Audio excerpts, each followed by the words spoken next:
Moving right along with content marketing, we're going to dive right into developing audience personas and the data-driven approach to do so. So as I mentioned in the previous video, it's incredibly important to know who we're talking to. And that means going through this somewhat tedious process of building audience personas based on some research. Now, if you're doing this for a client, this just shows that you're doing your due diligence. It's a really nice thing to add into the strategy doc that we'll talk about later in this module. But it's also a really great way, honestly, to hone in and focus your content marketing. If you're doing this in-house or for your own brand, it's a really important exercise to document this and push it forward into all your marketing campaigns. So we're going to build these personas based on a handful of sources. Number one is just looking at the customer onboarding document. Remember, we sent that out in all the way back in the first module where we asked the client who their competitors were, who their audience was, who their target customer was. We want to take that to begin this process. Then we want to start looking at Google Analytics, Facebook's audience insights, Instagram, YouTube, and even iTunes to find some podcasts. And then we're going to take this information and build out 1 to 5 audience personas using our pre-built template within the content topics file. So let's take a look at this file now and get you familiar with it. So this is the content workbook. This is where we generate the content topics. We'll talk about all these different items up here in detail in the coming video. It also builds out a content calendar for you, just pulling through information, which we'll also talk about later in the module. But this is what I want to talk about now. These are the customer persona templates that I have. I have 5 different templates built out for you. You can obviously add more if you want to.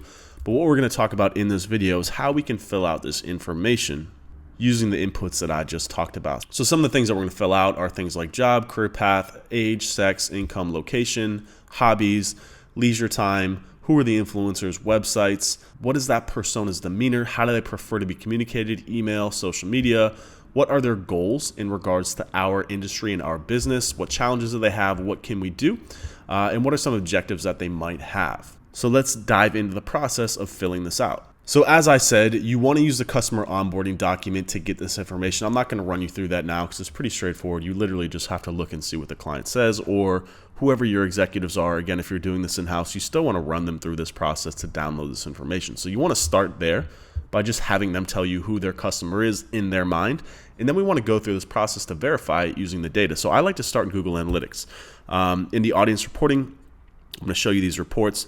We can get all sorts of information about age, gender, interest, where the traffic is located. But keep in mind, this does not necessarily mean who we want to be our audience or who we think should be our audience. This is just who is coming to the website. 8 times out of 10, well, that makes no sense. I should have said 80% of the time. Who is coming to the website is who our target audience is. However, we could be attracting a lot of people based on having the wrong content on the website. So we want to take all this with a slight grain of salt. But as we're going through this, we want to take notes so that way when we are building out our audience templates, we can easily add them in. So let's jump into analytics real quick just to show you these reports. So here I am in Weber's Google Analytics account, and you just come over here to audience and then down here in demographics, and you can see the different age groups of people who are coming and the breakdown in sex. I have a heavy male audience here, over 70%, and also skews heavily in the 25 to 34 range, over 52%. So what I'm going to do is open up a notes pad and just start to take notes on this. So I have a notepad here called audiences, and I'm going to start by writing this down. So just over 50% between 25 and 34, over 75% male. The next largest age group here would be 35 to 44, 20%. I'm just going to note that in case we want to build multiple personas. And we can add on some different segments here to go into mobile, to go into traffic type, but honestly, this is enough for what we're trying to get done here. Another thing I like to look at is just the overview of interests in the affinity categories. These are not overly accurate because basically this is just depending on people's cookie and browser history. It's going to give you some idea. But I like to look at the in-market segments, so things like business services, advertising, and marketing. This, of course, is accurate just based on what Weber's is. But what these can do here is these can give us some ideas for how we can expand on these audiences. So, for example, I wouldn't necessarily look at shoppers or media, sports, fitness, health, because it doesn't necessarily map back to the business. So we want to keep in mind what that business does. Weber's is a digital agency. We don't necessarily need to explore the fact that what type of movies these people like. I understand that a lot of people will have you do that, but in all honesty, it just doesn't have any relevance. We're not going to create any content about movies, maybe like a blog post about like best business movies, but honestly, that would be so far down the list of importance for things that we'd want to put on the website. You don't necessarily have to dive that deep into it. What we want to do is we want to dive deep into the in-market segment. So within people who are looking for an agency, what are their interests? What else are they looking for? What other profiles are they filing? This is where we can find that information. This stuff over here is just a little bit too high level and reachy. It might be a little better for social media stuff, but for what we're trying to do here with content, it's not overly relevant. So just looking at things like this help us to verify what the content on the website, but also help us to potentially look at other things too. So I would just make a note here, things like software, things like business, things like technology. These are going to be things that we can add on as a tack on to what it is that our audience might be looking for within the scope of why they might want to come to the website. So I'm going to make a note of that. So I just made a note here, in-market segment, software, technology, business, and I'll show you how I'll take these and apply these as we move through this process. So that's really it for Google Analytics. Let's jump back in and look at the next step. So after we've reviewed Google Analytics, again, we don't need to spend too much time in there, just very high level stuff, really for age, sex, location type things. I feel like I'm on AOL back in the day. ASL, anyone? No, okay. But again, it's not that this data is not accurate, it's just not overly applicable to what we're trying to do here for audience personas. So we just want to grab that and start this note-taking process and then move into social media, because to me, social media is where the internet happens. It's where we get personal with people. It's where we can really dig into the audience. So personally, Instagram is my favorite social network. I spend most of my time there, but it's not great for B2B. So like things like Webrus, I'll show you how I'll find some stuff on there, but it's really better for B2C, e-com, and even local businesses too. And again, the reason why I love Instagram is because it's a personal network and it's really one of the best ways to get to know audiences at the deepest level. So let's jump over to Instagram and show you how I might use this discovery process. So I'm here on the desktop version of Instagram, and honestly, it's not anywhere near as great as the mobile version. I'm just doing this for demonstration purposes. But when you're on your phone, and as I show you how to go through the search process, it's a lot better because Instagram on your phone has a lot better recommendations here. So I'm actually logged into our agency account, and what these recommendations are going to pop up is based on who you're following or based on who's in your contact book. So our profile is following a bunch of random people, so these are not overly relevant down here. However, this is why it's important when you're doing Instagram marketing to follow people that are like-minded, that are similar, other business accounts, because then you can get these really awesome recommendations down here. You can see we got like Philadelphia. Our agency is based in Philadelphia, so the people follow some Philly accounts. That's what they're engaging with. So that's what these recommendations are going to show. But if they're not showing the right things because our agency is doing a terrible job of Instagram marketing, then we have to go search for them manually. So again, remember over here, I said some of these in-market segments were software, technology, and business. We can just start a very high-level search for things like business. Landed here on Business Insider because it's the first one that came up. But what we can do is click this down arrow, and what allows us to do is to go through more suggested accounts that are similar to that. So what we really want to do is just spend some time going through these accounts and seeing if they align and seeing what kind of content that they're posting, if they align with our business. So for Webrus, Business Insider, if I'm being realistic about who my audience is, again, I know for a fact because this is my business that I do have a much better reach between the people that are 25 and 34. Business Insider is a great account, don't get me wrong, but it's going to skew a little bit older. I just know based on the content. I really want to look for accounts that are going to match that 25 to 34 type person. So I'm just going to keep clicking through to find out if I can find some of these accounts. So unlike Entrepreneur, I know Entrepreneur is great. It's just a well-respected account, 2.4 million followers. I'm just going to copy this and paste this into my notes. Entrepreneur. But then what I like to do too is I like to start using these accounts to discover people, because to me, people is where we really start to win.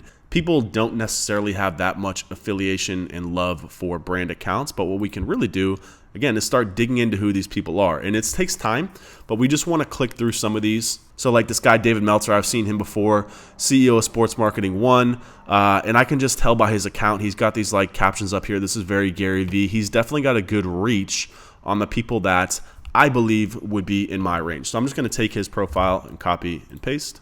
And I'm also going to make a note of his full name because, again, as we go through this discovery process to find out more and more and more, I can take his name. I can look. You can see here he's got a podcast. So this is great, too. That's another thing that we're going to want to look for is podcasts. I'll talk about that in a minute. And we can keep going down this rabbit hole to discover more and more people who are relevant to our industry. And then at the end, what we're going to do is we're going to take these people and we're going to dump them into Facebook Audience Insights to verify that these are who we really want to reach.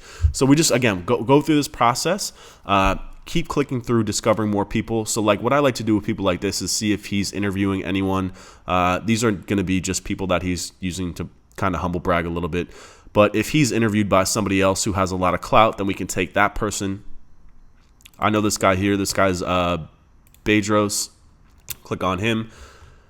He is another person that, again, is kind of in the entrepreneurial space. He's skews a little bit younger just based on his messaging. I know that. I'm going to take him. I'm going to paste him in here. Grab his name. So we would just keep going through this process. You could put in keywords like SaaS, technology, business. And again, that's why it's important that we take notes over here. From Google Analytics, we can take these and just dump these in. So we're continuously building and refining and building, refining and taking notes and building a list and starting to build out what this audience persona looks like already. Now, this was for B2B. B2B, again, like you're not going to find exact match accounts. You're going to have to go through and do this process and dig into who that person might be and who they might be following. But if we are going back to my example for Laces Out, which I've given throughout this, the e-commerce store that sells shoelaces, we'll probably have a much easier process going through here and typing in something like shoelaces. So the first one that I find here is Lux Brand. And you can see here, this is a great competitor to look at, number one, but it also gives me an idea for branding. It gives me an idea for messaging. You can see here that they've got quite a bit of followers, not a lot of engagement, but quite a lot of followers. So looking at how they're doing their creative, seeing how they're laying out their account here, you can tell that this is something that's going to be very interesting and important. So what I might make a note here in the notes, if I was doing this for Laces Out, I would want to make a note in here something along the lines of curation. And so if I was doing this for Laces Out, I would make a note here that says curation and creative is important. Visual styling is a key aspect of all the accounts who have a large following. So again, you can just see how they have a really good creative process here. It's important. So just going through this profile, what I saw here is celebrities. So if I click here, I might be able to find some other people, some celebrities that they featured. They don't have anyone. But you can see here they've got this thing here for as seen on. We might be able to see, so on Good Morning America, that's not a good fit. But sometimes if they'll feature themselves on, if they'll feature themselves on a big sneaker type website or something along those lines, then we can start digging into those accounts. So we couldn't find much here. If we keep going down, I can see that a lot of these are featured on sneakers. So you can see here too, this is just interesting. You can see that they went from 40 likes on their other pictures when they were just doing their product to 227. So what does that tell me? That tells me that sneakers are a big part of what's going to drive engagement. So we might want to start looking into some sneaker accounts to help this out. And I would also make a note of that in the notes. So what I might type up here is sneaker. So just go to sneaker news, the first one here. This is a big account, tons of engagement here. So, I mean, just looking at this, we can kind of start, again, to infer things about, that's the second time I've seen sports, hip-hop. We can start to get a feel for the people that would follow these accounts, what they're into, their additional interests, all these different sneakers. And then you can see here, by just following tags, we can just go and we can see some of these influencers here. And again, just continuously building the picture of who these people are that would be following all these accounts. And, of course, I would take all these notes in our notes section. So that's Instagram. I hope that makes sense. I know I kind of was all over the place with this. This is something that's very difficult to try and explain and teach. It's something that you just have to get a feel for. And again, if you're doing this for clients, you don't have to spend too much time. I'll usually spend 10 to 15 minutes just researching this stuff. But if you're doing this for yourself, it needs to become a lifestyle. This is your brand, your company. You should be following all these accounts, and you'll just continuously getting fed this content and information, and you'll know right away what's going to pop off in the industry.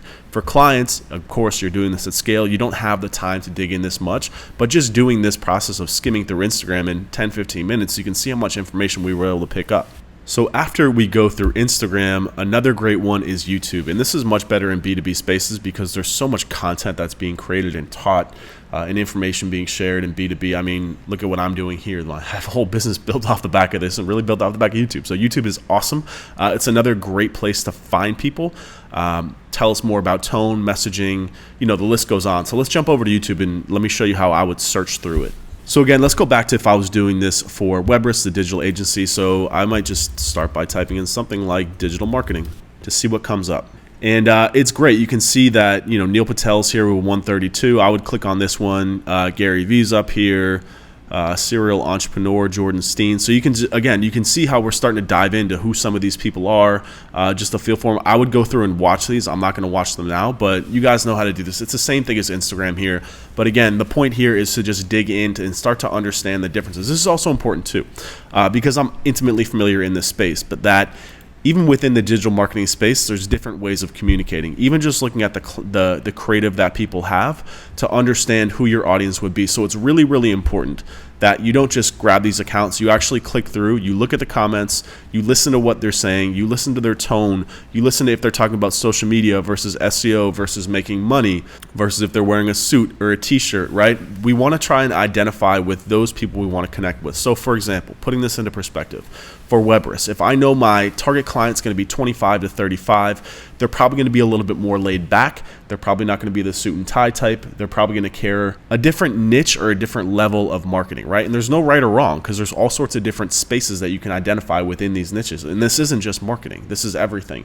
But specifically here, it's easy for me to communicate because I'm going through this process with you here. But again, so if I was trying to go after the more corporate type people, then this might be a little better. You can see this video is professionally edited. You can see he's wearing a suit. He's clearly trying to communicate something differently. Whereas something like this that has this type of creative, I know that's very clickbaitish. I know that those people are looking more to make money.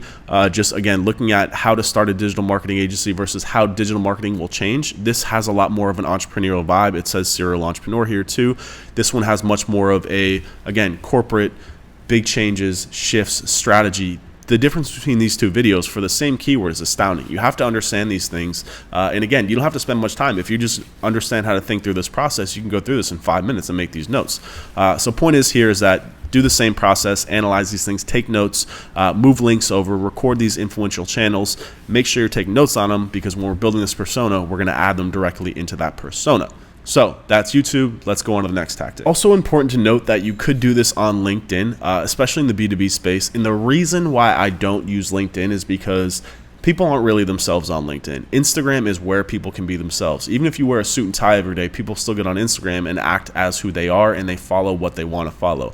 LinkedIn is a business professional network. People are going to do business things on there. They're not necessarily going to show you all of themselves. Instagram and YouTube are much more personal and we can really dig into who audiences really are. LinkedIn is great if you're in a certain spaces, but honestly, like I don't even use LinkedIn for a lot of reasons. I have a profile, I let people DM me and I might DM you there, but it's for sales, it's for business, right? It's not who I am, what you see on Instagram. What you see on LinkedIn, if you want to know me, follow me on Instagram. That's who I am.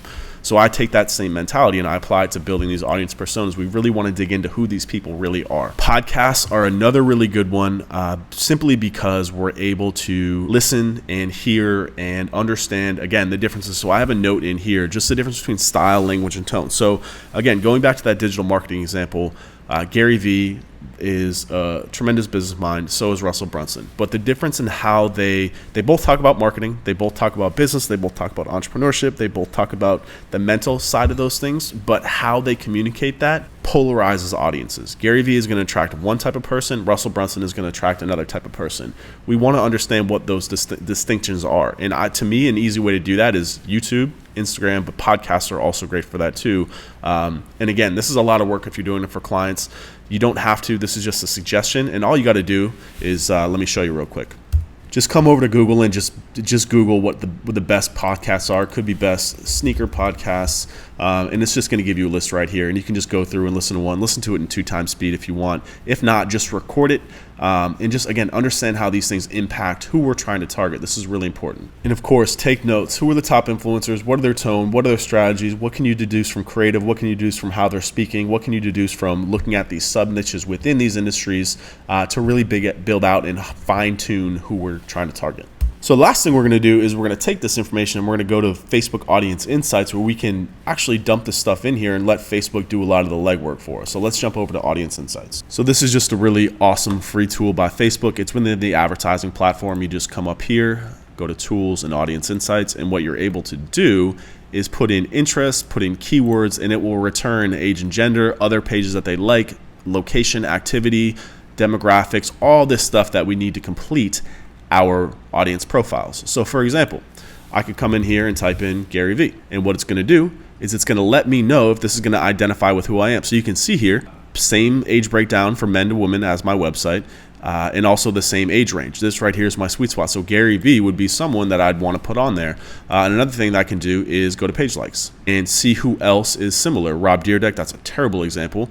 Entrepreneur, we looked at that. UFC, Trent Shelton, there's all sorts of different, Eric Thomas, Les Brown, these are really great. Again, I always like people, but if you know this industry at all, you can also see how this is skewing a certain way because it's Gary Vaynerchuk. So again, we have to make that decision if these are the right type of people that we want to target when we're building these audience personas. So what I did is type in Russell Brunson to show you how it shakes out a little bit. Actually, he's got you can see this is crazy. He's got an older demographic. He's much more professional than Gary Vee. He's got a different messaging, so it's going to skew a little bit older. You can see that most of them are married, 44%, highly educated. You can see what their job titles are, but this is interesting too. When we come over here, so Facebook did associate Russell Brunson and Gary Vee. You can just see the difference here in terms of Create the Good, Life Today, the Jesus Alliance, the Jimmy Fund, Prudential. These are all much more mature, I guess is the thing, the word that I'll use, that differentiate what Facebook is telling us the audience of Russell Brunson is. So this is an incredibly powerful tool that will allow us to really dig in and, again, sub-segment those audiences within the audience, right? Understanding what the difference between Gary Vee and Russell Brunson are within the scope of looking at building a entrepreneurial style. So with this information, we can begin to build out our audience persona. So let's go in and do that. So here are the templates, and I'm actually going to pause this video and write this out so you don't have to watch me write it, and then I'll go through and break down how and why I got them based on the information that we found. All right, so I just took 10 minutes and wrote this out. It really shouldn't take you too long. 10 minutes per persona. When you're doing this for a client, you don't want to kill yourself. It's important, but it's not going to make or break the campaign. So I call this persona the entrepreneur. This is for Weber's, a digital agency, and this person is a business owner. They're in a relationship. They're male. You know where I got this information from. Their income is $70K to $120. Chicago is their location. And before I get too deep, let me just show you. You can literally grab all this information from Facebook, audience insights, location, activity. You can see their device type. Again, you can see what their relationship status is, their education level, all this stuff. You can literally copy and paste when you're doing this for a client. It's doing all the work for you. You just have to give it the right inputs to get to this point. So back to my persona here.